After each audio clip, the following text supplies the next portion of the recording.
Imagine getting to have days like this where you can spoil your little ones and give them gifts for their birthday and not have to worry about finances.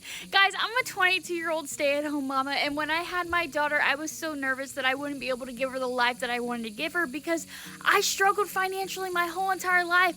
I'm one of 5 kids. My mom was a single mom, and then I got kicked out of the military at age 19. Finances were so hard, and I was struggling.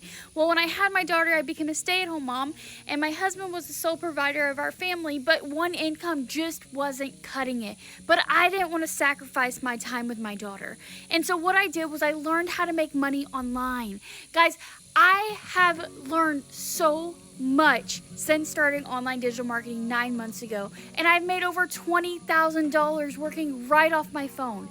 If you need extra income, if you need another stream of income, I would love to teach you how to do this. All you have to do is comment info down below.